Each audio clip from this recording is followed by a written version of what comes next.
Knights of North Castle. In today's story, Mary had to go on a long journey to reach Bethlehem.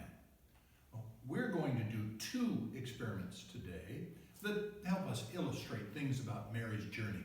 In the first experiment, we're going to send a marble on a journey across our tables. Let's see, what are some of the ways we could roll a marble without touching it?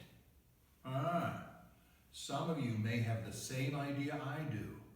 We could use a straw and our breath. Whoa, there it goes. Once the marble's rolling, how do we keep it from rolling off the table? Well, we can catch it with our hand. That's almost too easy. Or you can blow on it from the other direction with your straw to make it go the other direction. In order to do our experiment, or to make it too tough, we need a few things. Now, you can see I formed a map here. Here are the following steps to putting this together. First, draw a path on your piece of construction paper. Now, the bigger the construction paper, the easier this might be. I'm kind of limited on space here, so my path is very narrow. I recommend a path at least 6 inches wide, and sure, the bigger the better. 6 inches wide would work the whole way, and I put a couple of curves in it, like a maze. For me, right turns are the easiest. Use your straw to blow the marble through the maze.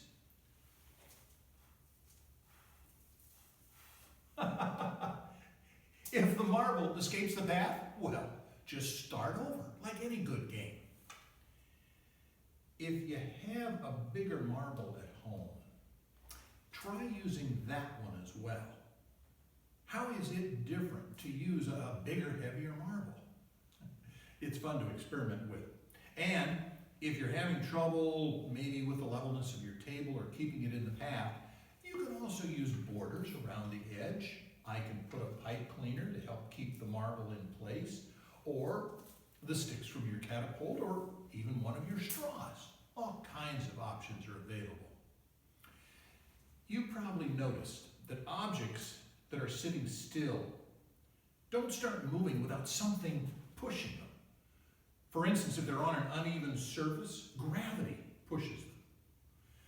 It may be less obvious that objects that are moving keep moving unless something stops them. Isaac Newton, clever fellow, described it this way in his first law of motion. An object in motion remains in motion, and an object in rest remains at rest, unless acted upon by an outside force. Of course, you've observed that objects don't stay in motion forever. This is because friction, or the rubbing between the object and the ground, is a force that eventually slows or stops the object. In this experiment, the marble experiences very low friction because it's round. So it requires just a little force from the air to start the marble, and force from the air to stop the marble. Newton also found that force needed to start or stop an object depends on the object's mass, or its size and weight. It's more difficult to start and stop the larger marble than the smaller marble, because the large marble has greater mass. Today in our Bible story, we learned that Mary's journey to Bethlehem was not easy, but it did help bring God's peace to people. Sometimes being peacemakers can, feel challenging, as difficult as navigating a path with a marble. God gives us shoes of peace to help us bring peace to a hard situation in our lives. Now, our second experiment today is a lot of fun. But when you do the experiment, you do need to be in your kitchen. The instructions are included in your box so you can watch me and then go through the experiment with your mom or dad's help later.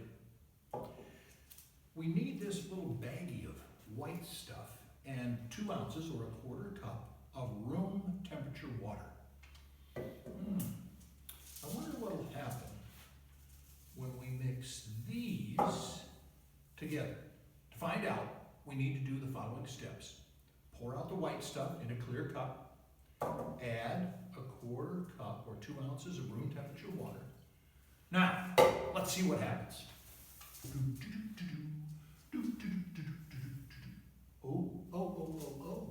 Oh, it's changing.